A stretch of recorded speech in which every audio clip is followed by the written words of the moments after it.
Welcome back to the 10-second runoff powered by Culture Media with your host, Joe Mitchell, producer Magic Mike Ishiaza, and Brogan Bourgeois over on there.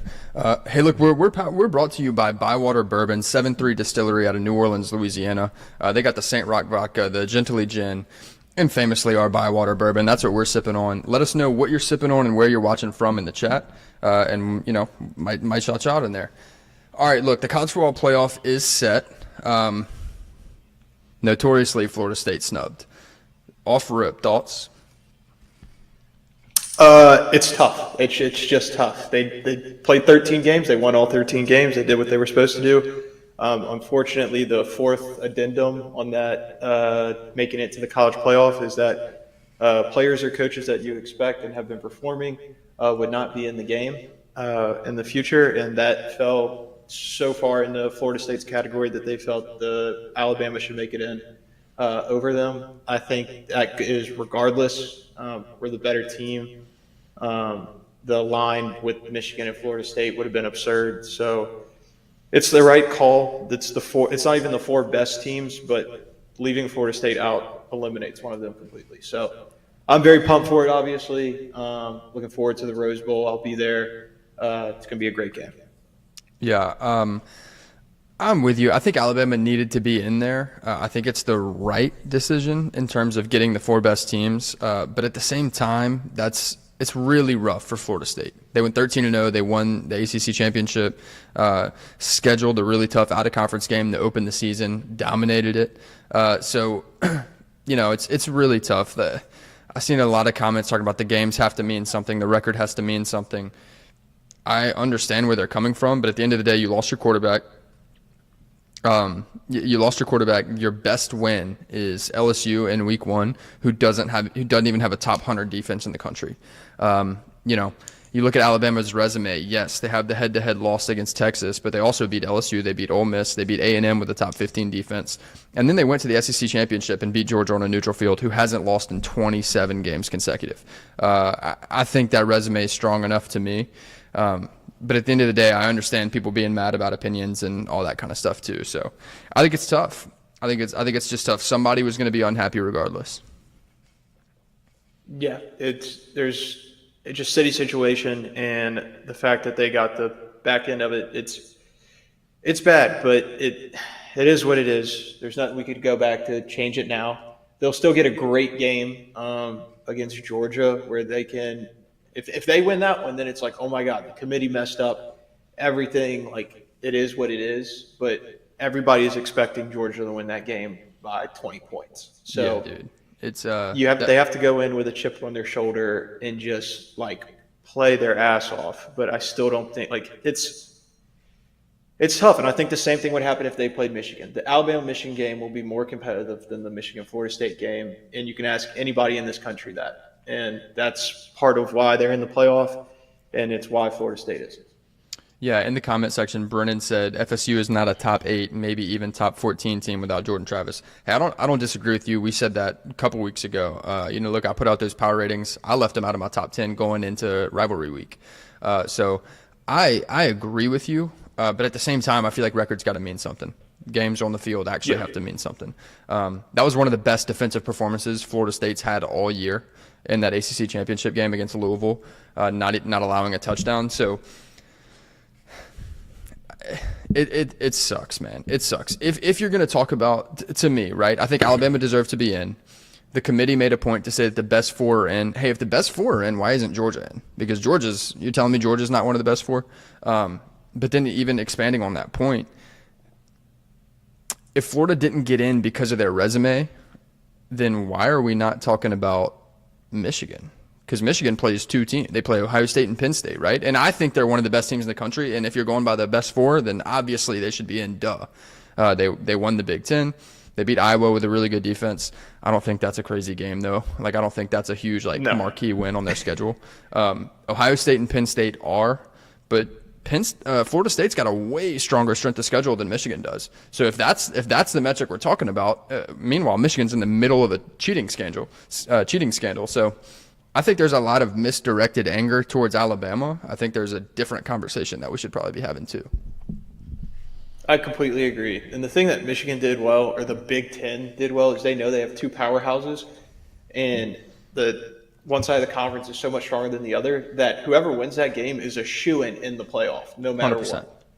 Where in the SEC, like especially the West, it's a crapshoot every year. Yeah. And then you go and win the East and you get in. Georgia has a little easier East, but it's still the SEC. Like the Big Ten have set this thing up perfectly to have one in and at least it be okay.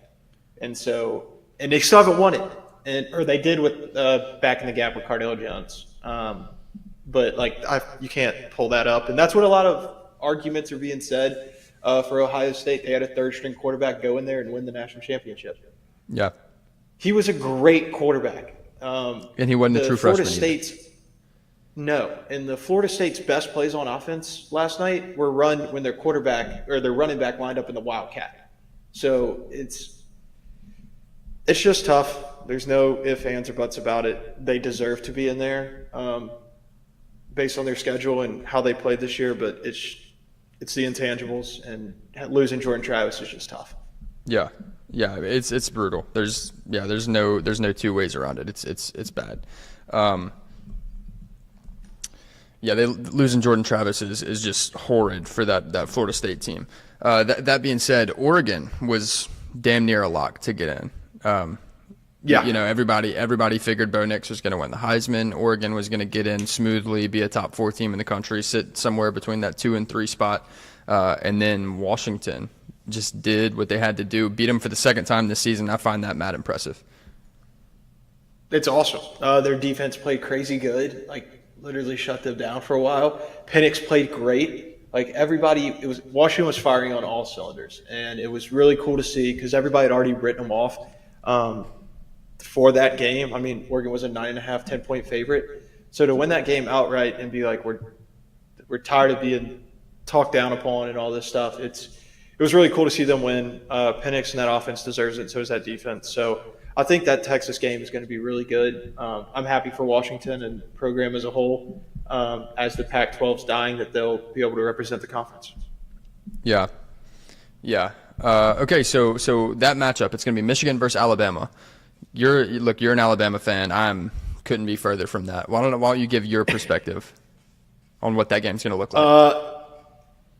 I think we've continuously gotten better throughout the season. We're peaking at the right time. I can't objectively talk about this game. That's just the cold, hard truth. I think we're going to go there and just play great football. Our defense played amazing this last week with Kool-Aid going out, just ripped and replaced him, and they tried to target him and just did nothing. Nothing was flying on his side. So I think this next month the practice is going to be great. I'm really looking forward to the game. I think we just win. Not win handedly, but we'll win that game. Yeah, that one's going to be tough. Okay, so Michigan right now, I want to say they opened as a 2.5-point favorite. Right now they're sitting at a 1.5-point favorite. I don't know how this one goes, man. That running attack of Michigan is going to be something serious. The offensive line over there is really good. I think Alabama's defense has shown how much they've improved lately. So that's going to be really interesting to see. I think getting pressure on J.J. McCarthy and kind of trying to make Michigan one-dimensional is going to be how Alabama wins if they do. If you can make J.J. McCarthy make the mistakes, that's a very clear way that they can win. But they have to. That front seven of Alabama absolutely has to cause problems because Blake Corum and Donovan Edwards are one of the best 1-2 punches in the entire country, if not the best, and they can cause some damage. Now, offensively, Jalen Milroe is going to be something different than Michigan's seen all year. They've got one of the best defenses in the nation, but look, playing against the two best teams they played, Ohio State and Kyle McCord, or Ohio State has Kyle McCord, Penn State has Drew Aller. Neither of them are really true run threats. Jalen Milroe offers a better deep ball than both of them and can really hurt them on the feet. So this is an entirely different scheme that Michigan's going to have to put together for this game. I don't know. I'm going to wait till a little closer to the game to take a winner, but right now I think it's a toss-up. Yeah, and I get that. I of course already took Alabama, but talking about our offense, the most improved part of it is our O-line. There was multiple times in that Georgia game where Jalen could sit back and just go through more than 2 reads, which was beautiful. I mean, he hit Bond, Kendrick Law in these dump offs that were 4 or 5 yards past the line of scrimmage that turned into 20, 30-yard plays that we had not seen all year. So just the offensive line just continuously improving really gives me that final push and like deep down know that we could win this game. So that's not being talked about like a lot is the O-line aspect, but I'm very happy with it. We were out without Jace McClellan, our starting running back, and I think Williams and I forgot Miller, our other one, just stepped in, and it was just they did their job. And so I feel really good going into New Year's Eve or New Year's Day with that game. Yeah, let's look on the other side of the bracket. Texas and Washington, they're going to be going head-to-head here. Texas has a really, really good run defense. We talked about that going into this Oklahoma State game. We figured that's why Texas would win. Oklahoma State, look, Alan Bowman threw more interceptions this year than he did touchdowns. He threw another one this weekend against Texas. We kind of figured that Texas defense would be able to kind of bottle up Ollie Gordon, at least to some extent, to let them get an early lead and put Oklahoma State in a bind, and that's exactly what happened. Going into this game against Washington, Dylan Johnson is a threat in the run game. But Michael Penix Jr., Roma Dunze, like, you got guys on that team. Look, outside of the Bama game in week 2, which was an entirely different Bama team than we're seeing right now, this is going to be Texas' biggest test, in my opinion. Washington was stretched. Nobody really had faith in them that they were going to beat Oregon the first time, and definitely didn't have faith they were going to beat them this weekend, and they came out and did it. So I think that's kind of a benefit. Like, that's working in favor of Washington is they want to be that underdog. They want to wear that name tag and just kind of prove everybody wrong. So I think this one's going to be very interesting, but if I had to give you my ideal scenario, I'd love to see Texas and Alabama run it back in the Natty. There's a very good chance that'll happen. I want to take Washington, like I do. I think they have, like, this is the year that the Pac-12 got to get back into it and pull it off. But that Texas team is something serious right now. And like the chat's saying, playing in NOLA, that's almost a home game for UT. Like, the fans will travel. They will have a large presence in New Orleans. It'll be a damn good game. But my heart of hearts, I want Washington to win. But I think just Texas is clicking on all cylinders. They've also improved since we played them week 2. So a rematch in Houston for the national championship would be awesome.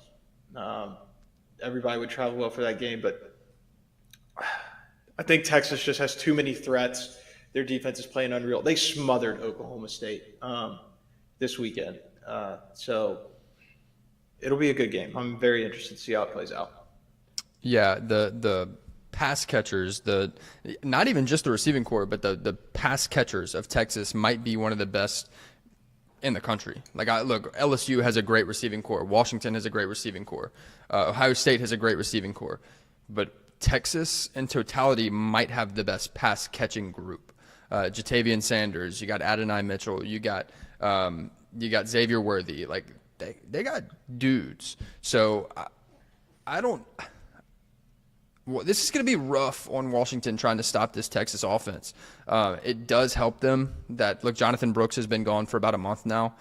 He's not coming back. His season's over, obviously. So Texas is going into the playoff with a backup running back. They're down a 1,000-yard rusher on the year. That does work in the benefit of Washington, but I don't know how Texas is going to be able to I don't know how Washington's going to be able to stop Texas' passing attack. I think this is a shootout through and through.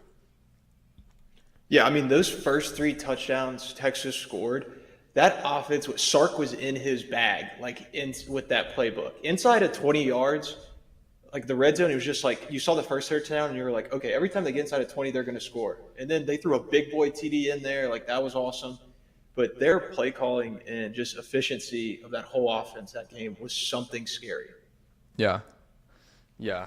All right, so that's your 2 semifinals games. We'll talk about those a little more in depth as we get closer to New Year's weekend. Florida State, obviously, they're out. The whole college football world is split in half over that. Some people think it's, I've seen Bama bias and this, that, and the other, and blah, blah, blah, whatever. I think that's bullcrap. And again, I'm not a Bama fan. Couldn't be further from it. I know you are, Brogan.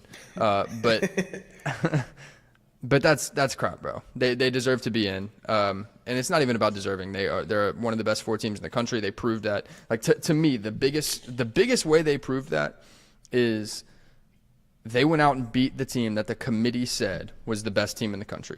They did it, won an SEC championship in the process, and to me, that is okay. They deserve to be in. Like if Georgia was ranked 5, maybe Bama's not in, but like they beat the team that the committee decided was the best team in college football. It was going to be really hard to keep them out. The second they won, I had people texting me, if Florida State wins, Bama's out, and I was like, nah, no shot. Bama's in. They just beat the number 1 team the committee decided was the best team in college football. They're in. Yeah, I think it's like the Bama bias thing. I've always heard that since going there. But I think if you put any other SEC team with that same schedule, you put LSU, the 1 loss to Texas or Ole Miss, you're putting them. They're making it. They're the SEC champ against somebody that just won 27 games in a row, and you got to separate the bias from just the facts of that game and what it implied. I believe we should be in it. I think anybody that was in our position, it didn't have to be the A. Any SEC 1-loss team with our exact same schedule gets in. But since it's Bama, there's a lot of stuff being said about that. And the committee loves having an SEC in there. But I saw something right before we got on. The ACC, the committee has more ACC ADs in positions to vote than SEC, and this is still how it turned out. Yeah. So I don't know if there's vying and selling going on in this process, but I guess they didn't do good enough. But at the end of the day, it is about money and views and who's going to watch this game. I'd say a lot of people would not tune into the Rose Bowl because they knew what would happen if they put Florida State in that. They deserve it, yes, but they don't have the team that they had for 8, 9, 10 weeks whenever the injury happened. Yeah. And that's just something that people have to live with. And unfortunately, it happened to an undefeated ACC champ. Yeah, that's rough. Somebody in here said, should the ACC even be considered a Power 5? Yeah, man. Yeah. You got Clemson, you got Duke, you got Miami, Florida State, Louisville. NC State's one of those teams that haven't lost more than 4 over the last 4 years. There's only 4 teams do that. They're one of them. I think that's actually a pretty solid conference from top to bottom in terms of they have the most bowl eligible teams in the country this year. The ACC does. So I don't think right now they don't have any elite teams. They did before Jordan Travis got hurt. I thought Florida State was elite before that injury.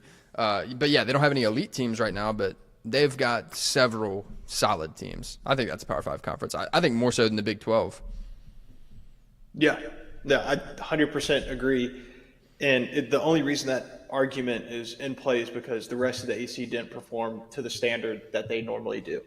Clemson didn't perform that how they normally did. Louisville was kind of an outlier. Nobody kind of expected them to make the run that they did. But yeah, AC is still relevant. It'll always be relevant. There's too many good teams along that East Coast. And I was a believer in that Florida State team. My only Heisman ticket this year was Jordan Travis. So when he got injured, I was dang, that's done. But I also realized that the ACC will be screwed because their shoo-in is now not there. Yeah. Somebody said more so than the Big 12 is crazy. Hey man, Oklahoma State just made the Big 12 championship. You added 4 new people to replace. You added 4 new teams to replace Oklahoma and Texas. None of them won 6 games. Actually, I think UCF went 6-6. So you had one of those 3 new teams get bowl eligible. Baylor blows again. It's not a good conference. Tech blows. Yeah, it's not a good conference. With Texas and Oklahoma leaving, the Big 12 they'll be Power 5 because of the name Big 12, but if it wasn't for that, they would very likely just be the Sun Belt. Yeah, and I just saw a comment Kean Coleman is a dog, helped his draft stock for not getting in. He is a dog. He had 2 crazy drops last night. Yeah, dude. It's obviously just timing and chemistry with the quarterback. Yeah, but you it's a 6-foot vacuum normally around that man. Yeah. And he just didn't perform to the level that he normally does. But yeah, I agree with the Big 12 statement. It's just everybody thinks that they're better because it's Texas. And Texas has the most teams per state of anybody, all the old historical stuff. Yeah. So I got into an argument on Instagram in the Instagram comments earlier with somebody who said, Florida State getting left out of the 14 playoff is exactly why we need a 12-team playoff. You can go ahead and put Brogan back on here because I want to have this conversation with him. They said that Florida State being left out of the 14 playoff is exactly why we need a 12-team playoff. I call BS on that. I hate the 12-team format, just to be honest with you. And the reason being is if you have a 12-team format right now, 3 of your last 4 are going to be Bama, Georgia, Michigan, and whoever else. Like that's 100% what it would come down to, and that's fine. Like I think when you move to 12 teams, you're truly going to get the best 4 every year, which I'm cool with. I'm cool with it that way. But all the people who are saying like my team would make the playoff because they're going to have 12 teams, that's fine. If you want the participation award of making the playoff, that's cool. But you're not going to win it ever because the elite programs they're still going to get in with 1 and 2 losses. Still going to get in. And so like in Alabama, right? So let's say Alabama dropped that game to Auburn. You think they drop below 12 and then they win the SEC championship? Hey, they're still in. They're still in a 12-team format in that scenario. And very likely still the second best in terms of odds to win the whole championship. So like it's not doing any favors for these smaller programs or even just mediocre programs. They think that, hey, I'm going to get in, my team's going to get in, and we can celebrate making the playoff. You still got no shot. Your best chance is to have a great season, get in a 4-team format, backdoor your way in, and go win 2 instead of having to win 3. It's just it's not gonna help them. I hate the 12-team format for that reason, and I had to call that out because it drives me insane. What are your thoughts? You agree, disagree? Yeah, we talked. I think it was last week. Like I hate the 12-team. The only people it'll benefit are the broadcasting networks and the conferences as a whole. It won't help those lower teams and all this. Like I saw that Liberty had another undefeated season and made a New Year's Six Bowl. They're going to play Oregon. They should get curb stomped. And if it was a 12-team, they're making it. Good stuff. You're just going to get whooped, but your team made the playoff. And then that's good. That's who it's supposed to benefit, I guess. But then we're talking about like a 2-loss Missouri. They're in. They're one of the 12 best teams. Ole Miss, 2-loss. They're in. It's not like, you're 12 to 22 1-loss low conference teams that you're like, yes, we're finally going to get a voice. Yeah, you're going to get a voice to get swamped by 7 or 8, by Penn State, by Missouri. Like, it's going to benefit. We talked about it. It makes me mad. I hate the 4-team playoff. Bring the BCS back. Love that. Just put the 2 best teams up there. And that also, people went back to that. Before they went to the playoff, they created the 4-team because Bama got in with a 1 loss to LSU, and Oklahoma State was undefeated. Mm-hmm. And they won the Big 12. And they put Bama in. And Bama won it. To rematch LSU. And they didn't let LSU pass the 50. Yes, they did, bro. That's not yes, how they did. Yes, they did. Swear to God. I was at the game. I was like 8. I don't remember a lot, but I remember the statistic. Nah, you remember people saying that statistic. Pull up the game cast. LSU crossed the 50. Dude, I remember chanting, "We want Lee" in the third quarter because George Jefferson sucked. I do. But so that format was created because of that situation and unfortunately involved Bama. And guess what? We're going to the 12-team, and Bama's going to get the fault in the 4-team as well. Yeah, so and everybody's saying history repeats itself. And everybody's like, this will make it more fair. Look what the 4-team did. I mean, we gave TCU. TCU lost the Big 12 and made it last year. Yeah, and then lost by 80 to Georgia. You've had multiple years with 2 SEC teams in. Last year, you got 2 Big 10 teams. It's just going to continue to become more of the SEC Invitational, and that's what it is. Because look, if you look at the New Year's Six games happening this year, which we were debating whether an SEC team should be left out of the playoff or not. Hey, you have 4 SEC teams playing for a New Year's Six game this year. You got Alabama in the semifinals. You got Georgia playing in the Orange Bowl, Ole Miss playing in one of them, and Missouri playing in one of them. I want to say Missouri's in the Cotton Bowl. Yeah, dude, it's obnoxious. And LSU was ranked 13th, so they just missed it by – they're literally the first out of the New Year's Six. So, Yeah. if you're an ACC fan or you're not Pac-12 fan, they won't exist next year. But you're a Big 12 fan, something like that, and you're saying like this will help my team get in. I don't know if you're as right as you think you are. I think you're gonna see more SEC teams getting in and college football fans being pissed off about it. And I think that's where we're heading. And I don't particularly care, to be honest with you. I think it's going to mean that the best team wins every year because, frankly, the best teams are going to be in the playoff. And I actually kind of like that. But you're going to see a lot of the same programs winning it every year. Yeah, no, I completely agree. And if you're like one of the alumni that continues to get pissed about it, send your kid to an SEC school. Let's just cut it in half. I don't care. Pick any of them. It's a 50-50 shot at this point if the conference is making it. Because if it was, we'd have 6 of them again this year. So, yeah. It's aggravating. Yeah, so we're going to see Florida State, Georgia. I know you kind of touched on that a little bit earlier. I think that one's going to get ugly. As a Bama fan, I hope, because then they have like the UCF. They're like the regular season national champs. So good. I know that was I was rooting for it as soon as I saw the 4 that Bama got. I want that. I mean, if Georgia whoops up on them, just think about how much worse it would have been against Michigan. Yeah. And I'm with you. I think Georgia. I think that was a good fallback for the committee. Like that might save their ass. You know, like you we didn't had put to. them The in. committee Okay, had to do that. Here's the second best SEC team. Yeah. Okay, cool. Now go play ball. Like if you're mad, let's see if y'all were right. They're literally saying prove us wrong. Right. Prove us wrong. Yeah. And we'll see it happen. All right, so we talked about Oregon, Liberty, just talked about Georgia, Florida State. You got Ole Miss and Penn State in the Peach Bowl. I don't know if I love that matchup for Ole Miss. I think Ole Miss has a great offense. They've kind of got a middle of the road defense. Penn State's got one of the best defenses in the country. Now they've struggled offensively in big time games, but we've also seen them able to go put up 40, 50 points. So against this Ole Miss defense with a month to prepare, I'd be surprised if Penn State isn't favored by kickoff. I agree. I have no feel. I really don't know. Ole Miss, you have to pick how they're going to play 5 minutes before kickoff. You'll either get like an elite offense or you'll just get like a run-of-the-mill one. And Penn State will smother them if they are not clicking on all cylinders. So I don't know. I really got no feel with that game. I think that might be one of the better bowl games outside of the playoff. It might be the best one, in my opinion. I think that was a very good matchup by the committee. Yeah, 100%. I agree.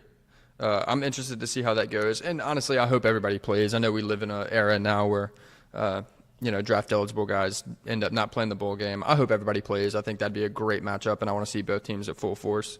But we'll see. Cotton Bowl, we got Missouri versus Ohio State. Ohio State's got a good defense.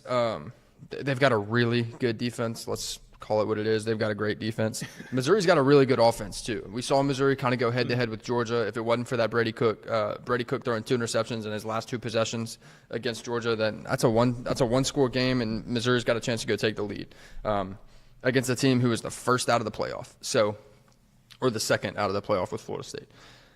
I think Ohio State's going to be favored because it's a bigger name, it's a bigger brand. People who aren't fans of either Ohio State or Missouri that are betting on this game are probably going to ride Ohio State here, simply because of the name. But I wouldn't be shocked if Missouri wins this. Yeah, no, I agree. And just reading the chat, I just realized that's 3. We have 3 SEC matchups versus Big Ten matchups. So this is big for the conferences as a whole. Put the teams aside. This is huge. This is the big 3 of the Big Ten over the last however long. And then the SEC, this is not the big 3, but we're going to see how they match up head to head. in these games. Now, with this one specifically, I lean Ohio State just because their defense is elite, and I think they have more weapons on the offensive ball. I think you can distribute it more to like the playmakers like Marvin Harrison and those guys. But Missouri's running back's the real deal too. So, like, I lean Ohio State today. That can subject to change as I do more research and just see how the matchups across the ball from each other are. Yeah, I'm going Missouri here. I'm going Missouri here. I think the point about Cody Schrader rather, great running back, a top 5 running back in the country in my opinion. He's got one of the most rushing yards of anybody in the nation. And we watched Michigan just kind of run it down Ohio State's throat towards the back half of that game. I don't think Missouri is above doing that themselves. I think they'll be able to get a push and run it and control time of possession. But you also got Luther Burden, man. He's one of the best receivers in the country. I know you can say the same about Marvin Harrison Jr.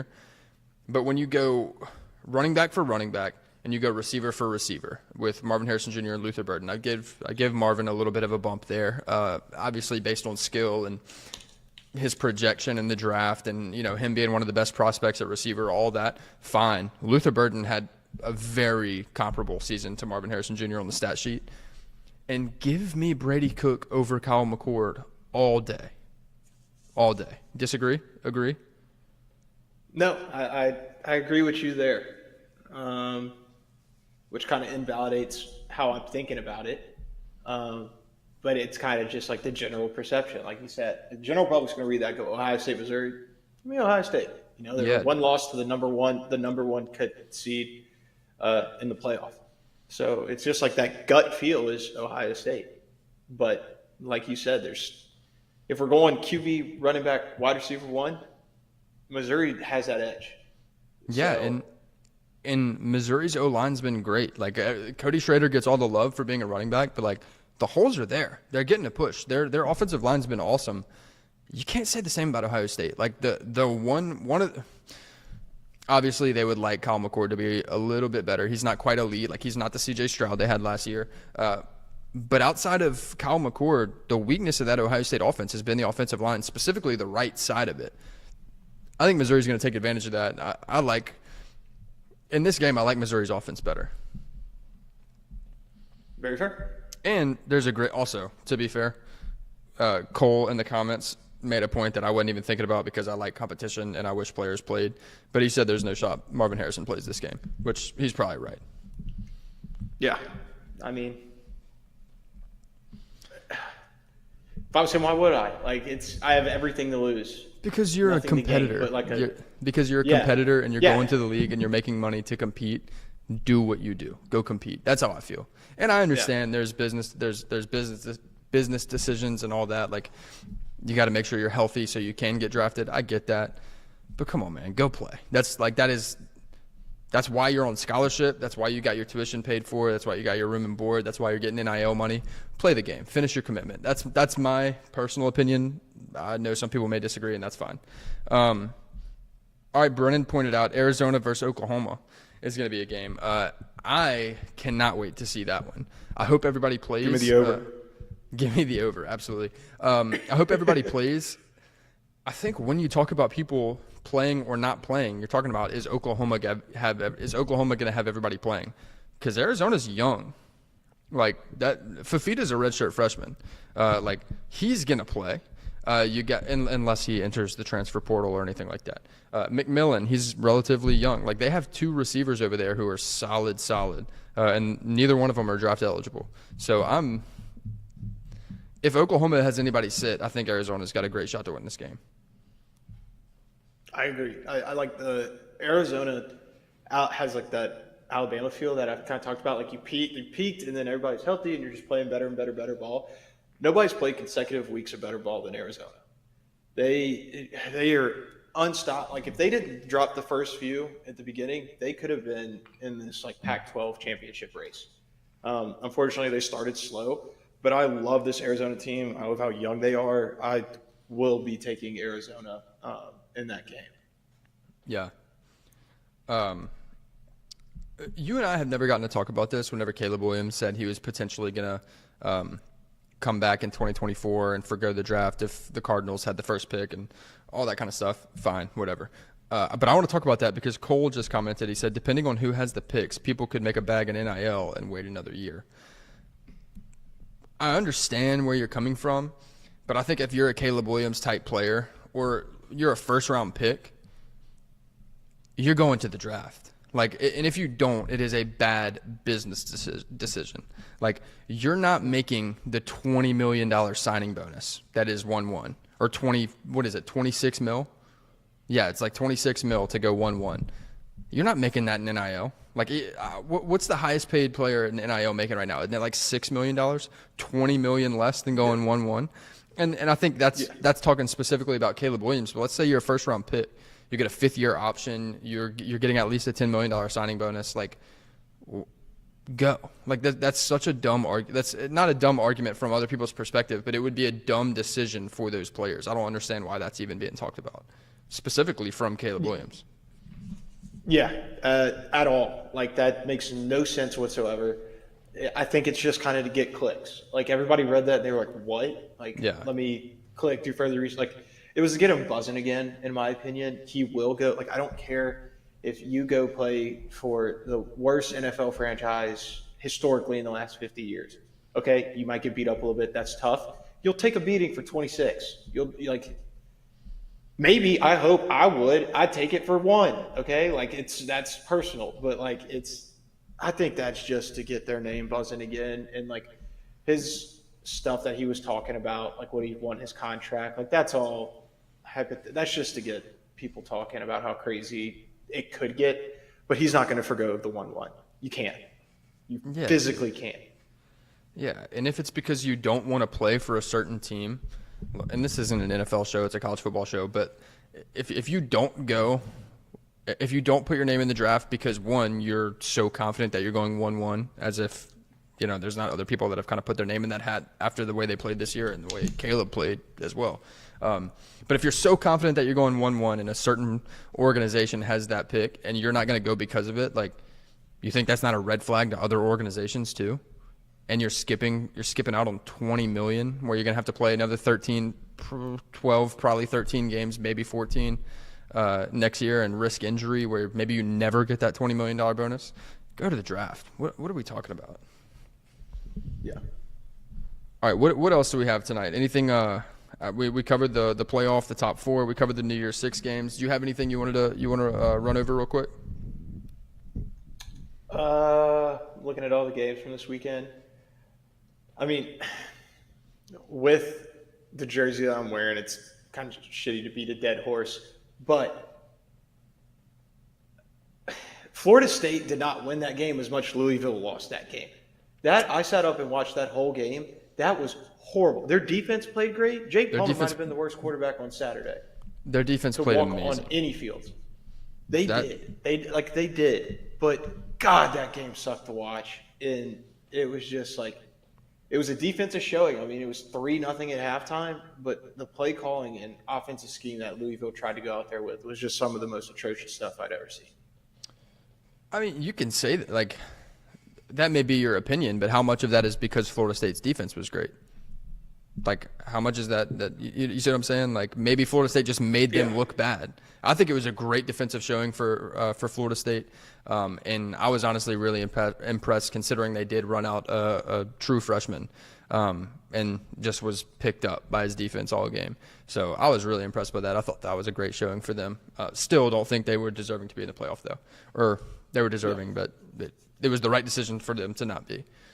Also, one thing I remembered from Saturday, you texted me saying how much Gary Danielson hates Alabama, and I don't think there's a human in the world that is not an Alabama fan who would agree with you about that.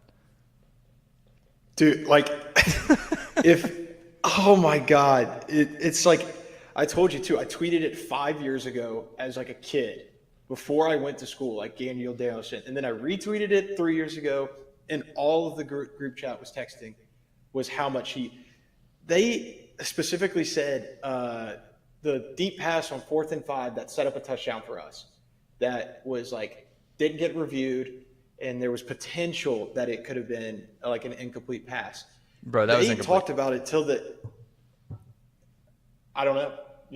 We played the next I mean, down, did you so see it? It was incomplete. It was incomplete. I think it was a good catch. I think it was a good catch.